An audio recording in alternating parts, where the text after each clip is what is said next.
ଅଜଣା ଗାଡ଼ି ଧକ୍କାରେ ମୃତ୍ୟୁବରଣ କରିଥିବା ବଶିଷ୍ଠ ନାୟକର ଶବକୁ ସତ୍କାର କଲେ ବୌଦ୍ଧ ରାମଲୀଳା ନାଟ୍ୟ ସଂସଦର ସଦସ୍ୟ।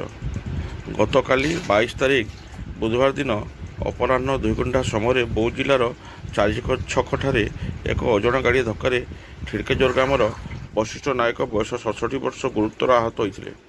ବଶିଷ୍ଠଙ୍କୁ ପୁରୁଣାଗଡ଼ ଚିକିତ୍ସାଳୟରୁ ବୌଦ୍ଧ ଜିଲ୍ଲା ମୁଖ୍ୟ ଚିକିତ୍ସାଳୟକୁ ସ୍ଥାନାନ୍ତର କରିବା ସମୟରେ ରାସ୍ତାରେ ତାଙ୍କ ଦେହାନ୍ତ ହୋଇଯାଇଥିଲା।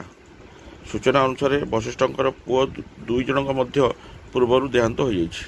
ଏଣୁ ବଶିଷ୍ଠଙ୍କର ପତ୍ନୀ ଶ୍ରୀମତୀ ରାଧା ନାୟକ ବୌଦ୍ଧ ପୋଲିସ ମାଧ୍ୟମରେ ଶବ ସତ୍କାର ପାଇଁ ବୌଦ୍ଧ ରାମଲୀଳା ନାଟ୍ୟ ସଂସଦର ସଦସ୍ୟଙ୍କ ସହ ଯୋଗାଯୋଗ କରିଥିଲେ। ଶବ ସତ୍କାର ପାଇଁ ଶ୍ରୀ ରାମଲୀଳା ନାଟ୍ୟ ସଂସଦର ସଦସ୍ୟ ସନ୍ତୋଷ ସାହୁ, ମାନସ ମିଶ୍ର, ଅମୃତ ମହାପାତ୍ର, ରିତେଶ ମହାପାତ୍ର, ତପନ ମିଶ୍ର ପ୍ରମୁଖ ଉପସ୍ଥିତ ରହି ପୋଲିସ ଓ ବଶିଷ୍ଠଙ୍କର ପତ୍ନୀ ରାଧା ନାୟକଙ୍କ ଉପସ୍ଥିତିରେ ଏହି ଶବକୁ ସତ୍କାର କରିଥିବାର ଜଣାପଡ଼ିଛି। ବୌଦ୍ଧରୁ ବୈଦ୍ୟନାଥ ସାମଲଙ୍କ ରିପୋର୍ଟ, ମୋ ଜିଲ୍ଲା ଖବର।